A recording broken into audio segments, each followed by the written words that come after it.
and 2005-6. Well, here we'll talk about the results of the autumn and the winter maximum of 2014-15. The first priority decisions are to successfully go through the next heating season and non-allowing social tensions that we witnessed during this heating season. He'll talk about the tariff policy in Ukraine as well. Thank you. Good afternoon, everyone. You know, the heating season is not over. The autumn-winter season is not over yet. Why we came up with this initiative to talk about the results? You know why? Because in today's situation, not just in today's situation, the preparation to the next heating season should be started right now. We are already late. Immediately after the new year in January, we have to start preparing to the next heating season. And if we do not do that, unfortunately, we will again face many difficulties, many problems, and unfortunately, maybe not that reliably, the consumers will be supplied with energy resources. Primary and secondary. Now, brief results of the heating season, because little time is left, about a month till the end of the season, and the energy sector will cope with that month, and the consumers will not feel any problems. We will have no social problems related to energy supplies. Let us recollect history, the middle of the last year, when experts in energy sector, professionals, specialists, and myself including, were saying that we are very careless talking about preparation to the heating season, that we have a shortage of gas, about 50 BCM, and the government, everyone was saying, Naftogaz was saying there's no shortage. We were saying that we have problem with preparation of the main and subsidiary equipment, that we will have problems with coal, and we have big problems because the country, the population is not ready to save energy resources. Everyone was saying everything was fine, we don't need gas, we don't need Russian electricity, we have a lot of coal. Everyone was saying it's good, the government, the leaders, because there were elections, and before the elections we were creating the atmosphere of well-being. The elections passed, and we immediately faced so many problems related to energy supply. We have shortage of gas, and we were restricting the supplies to the industry and household. We have a shortage of coal, especially of anthracite type, and we were trying to buy it from Southern Africa, then we stopped, and now we continue.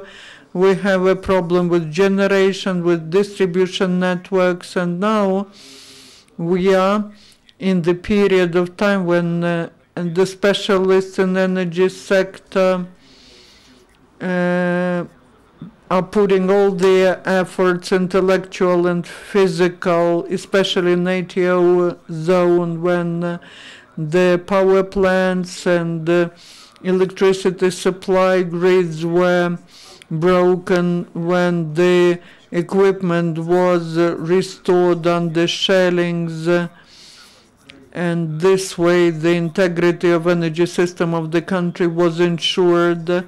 There was a threat that there might be a blackout, and then the political, economic, and social consequences could have unpredictable, and only thanks to high organization, very good organization, very good professionalism, big responsibility of the specialists in energy sector, this did not happen. And I would like to remind you all that we collect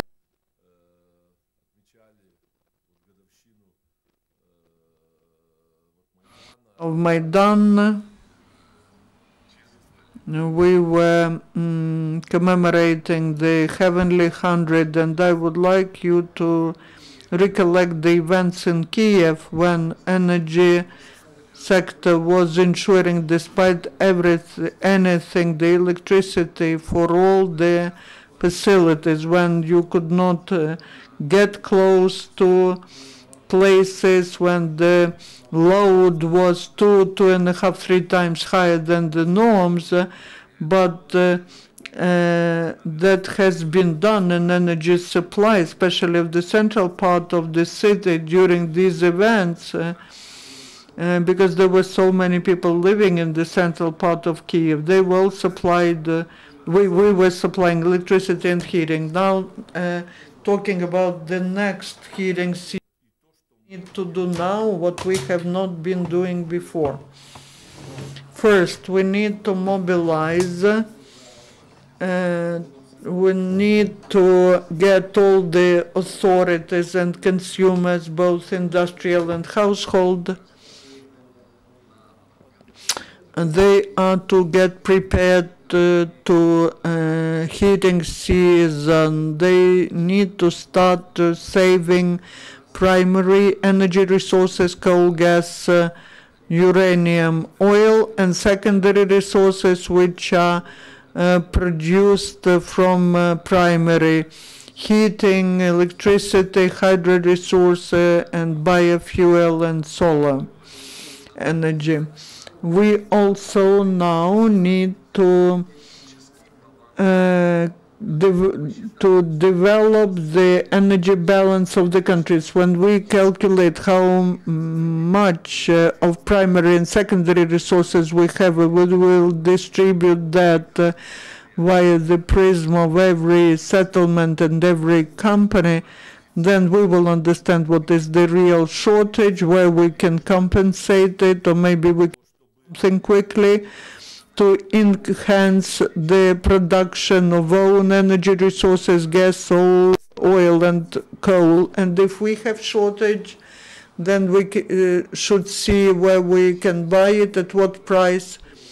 And second, we need to create inter-ministerial, intersectoral committee where financial, energy specialists, diplomats, and lawyers would be participating, as well as representatives of local authorities, like heads of regional administrations, so their first deputies, and such committees are to be set up all over, in all in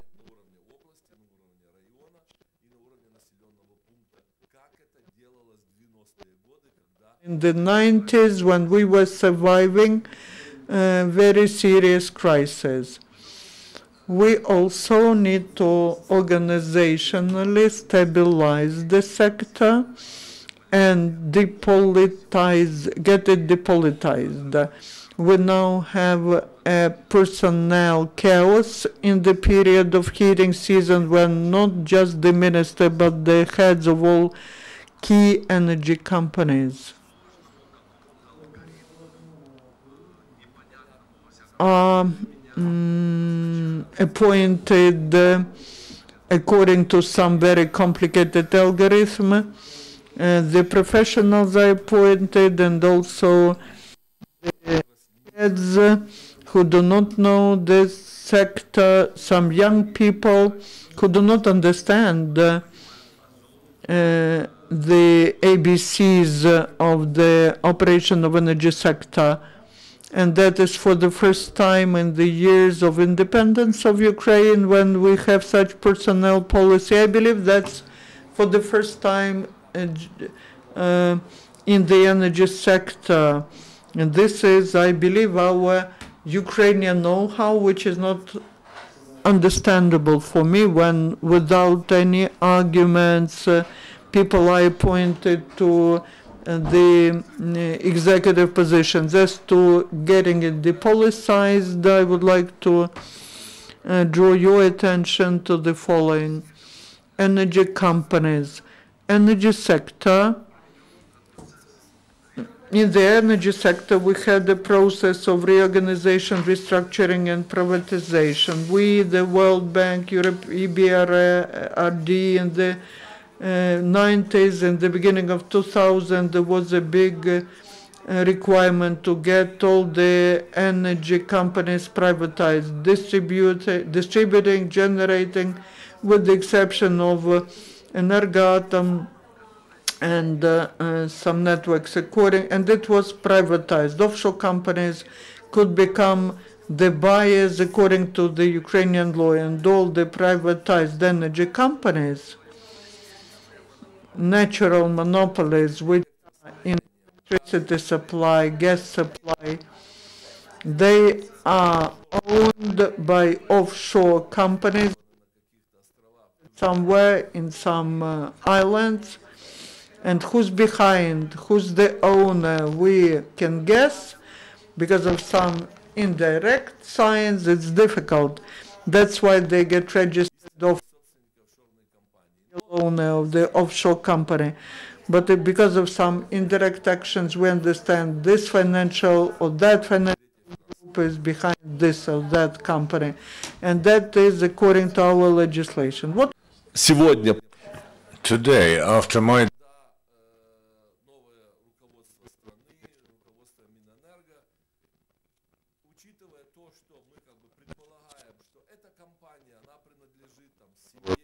and this company, for instance, belongs to son of Yanukovych or family of Yanukovych, and this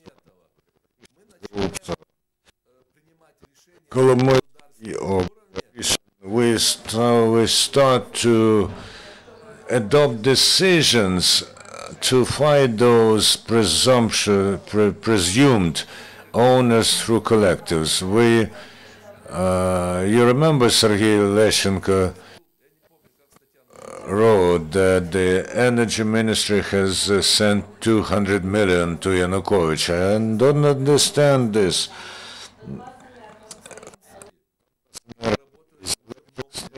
Where for many years people are working who are buying coal from miners who are citizens of Ukraine and who are working for Ukrainian companies, including state-owned companies. This company is registered in Kiev. They are paying taxes on this for salaries, for social taxes, but we say we won't pay this company because, you know, it is maybe linked, and I cannot either refute or confirm this. Well, we should not do this. Leaders of the state and managers of the sector should not fight through collectives, through personnel, through citizens of Ukraine, through enterprises that are making the spine of our industry and the National Commission on Regulation of Electricity decided not to send money to Donbas Energo for the electricity they have produced. This means that the energy market cannot violate the law because they don't have such a right by law. And the resolution doesn't meant to violate the law. So the energy market decided to send the money.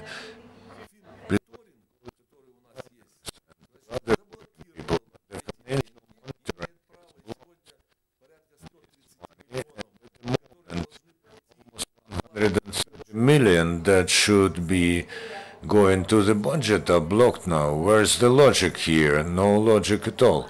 Maybe you should fight owners, these or those owners, but I tell you, first of all, you should prove that they are owners through the offshore companies, and so that this does not continue. It would be correct if the MPs, as suggested by the Prime Minister, a minister, or the President, adopt a decision. All the enterprises in Ukraine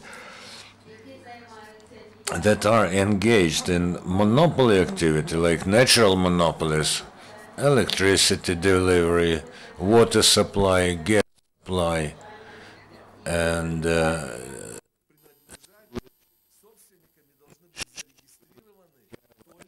owners, legal entities and individuals registered in Ukraine, because the activity of these companies bears on the life of every citizen of Ukraine every second of our lives. And then we will have clear understanding who they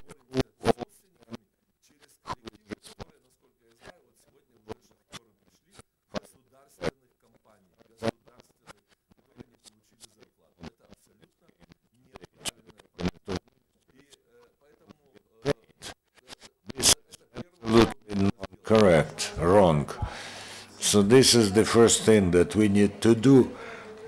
And then the system of ownership will become regulated. Those who would be public companies will know the owner very precisely.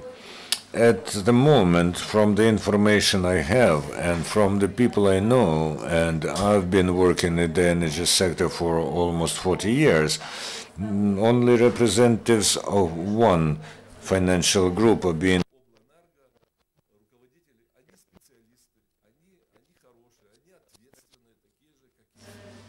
They are good, they are responsible, but I think that we are going to another bend from the first, the band that we had before. If previously they appointed managers from one financial groups, now they are doing the same with another financial group. This is wrong.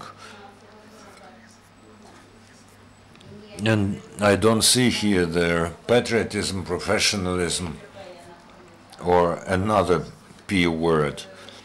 These principles do not work now. No one observes them when appointing managers. So this is what I wanted to tell you in brief. Questions? You say Ukraine has entered the heating season with a shortage of coal and other means. We still have a month to go. We don't have any successes. We are buying electricity from Russia in huge amounts. I think that we should not do this, and we can survive without Russian electricity. We are doing prepayment here. We are sending them money beforehand for electricity. And at the same time, we're talking about the shortage of coal. Yes, there's a shortage of anthracite, but we don't have any shortage of gas coal, which could be loaded to our electric stations, but we are still buying. Why are we doing this? For me, this is a riddle. And we are also delivering energy to Crimea, and we seem to be obliged to send them as much energy as they need. I won't analyze the price parameters at the moment connected to the exchange rate of dollar or ruble, but I think that in general this is not profitable for Ukraine. And the money that we could pay to miners or electricians, we do not pay them. I have a question to you as a former minister. 10 graders of Alexandria in Kirovgrad region have invented a way to produce energy where 5 windmills provide for the electricity for an entire district. So what would you think? 5 windmills? What's your comment? maybe we should listen to them, because once 100 years there are some radical inventions like Nikola Tesla or Steve Jobs. Such inventions appear once a century, and this should be studied. But as of today, please believe me, I've been in the energy sector for 40 years, and at the moment I, especially in the energy sector, am absolutely convinced that good Lord God gives us every kilowatt at a similar price. So if they have invented something very serious, yes, then we should study and do something. But the sun energy is as expensive as electric energy or any other. Because, you know, for instance, windmills also have the problem with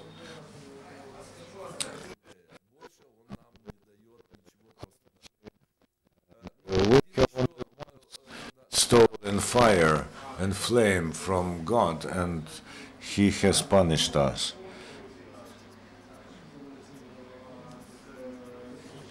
Recently, we saw the information the Cabinet of Ministers has registered a draft law that forbids to set prices lower than economically grounded.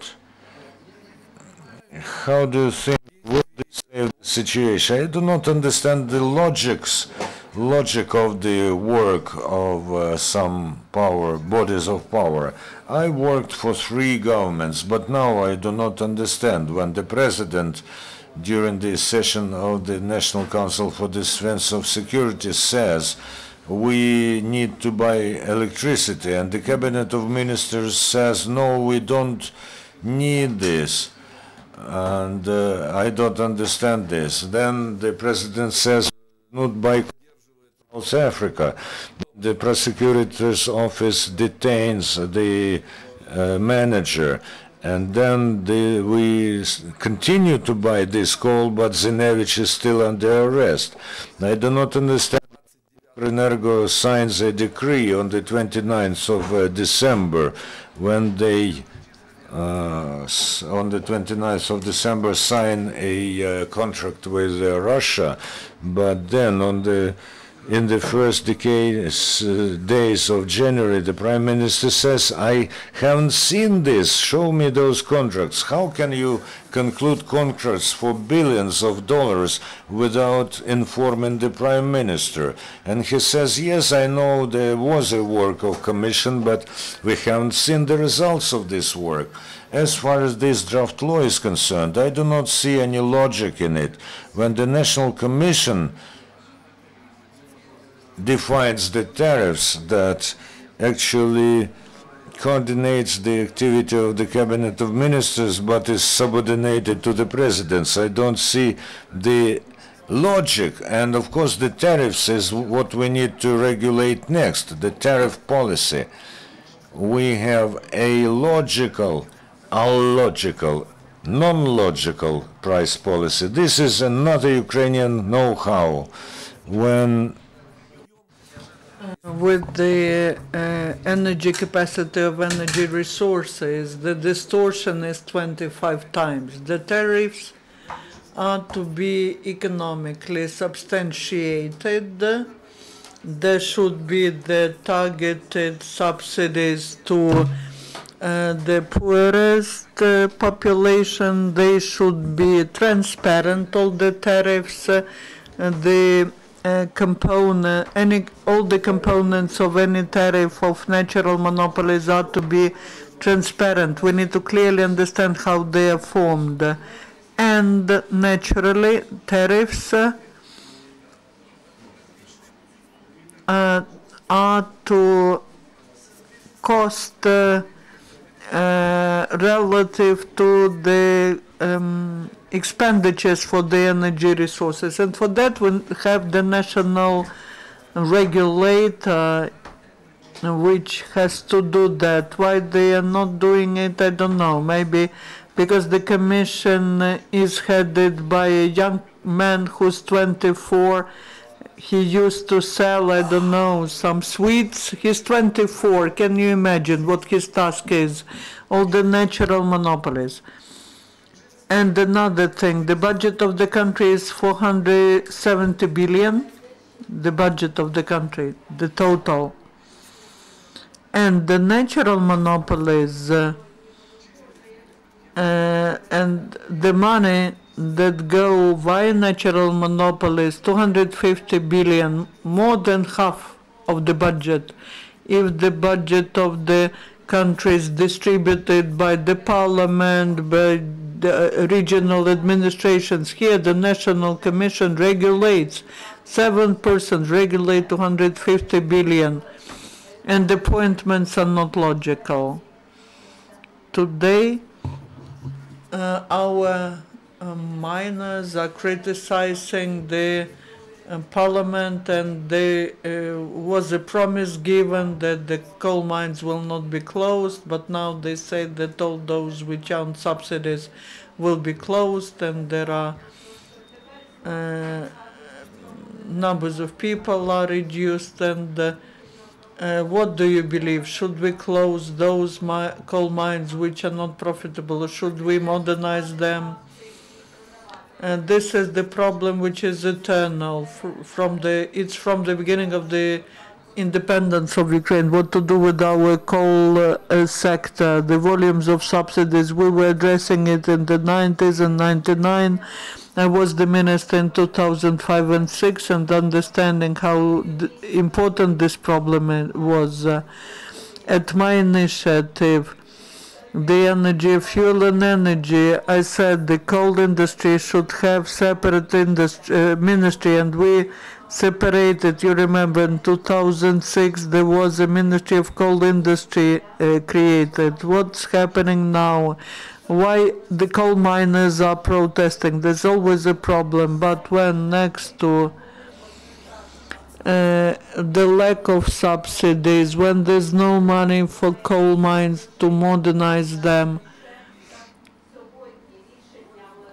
today, I don't know who, Financial Monitoring Commission, national regulator, those money that they can get for salaries, they don't get them. They are blocked in generating companies. Let's not assess them, but what needs to be done? What steps are to be made? First, we need to transfer money to coal miners, the money that they have earned. Second, we have to load the electric power plants to get coal there, and then we need to assess. When I was talking about energy balance, we need to understand what's happening with coal sector, how many mines are controlled, how many of them are flooded, how many of them are operating, how much money we need, because no one will tell you that, because we don't have any inventory. Together with trade unions, with coal miners, we need to sit together and draft the plan. This could be done within 3 or 4 days, but for that you need to work 24 hours a day. The coal miners understand that there's no money in the budget. 3 first things which are to be done, and then believe me, all these protests will stop. We had that situation in 2005-2006. Thank you. Mr. Plachkov, thank you, because we don't have much time we have left. We have to finish this briefing. The next briefing will take place in a minute. Okay, thank you. Goodbye.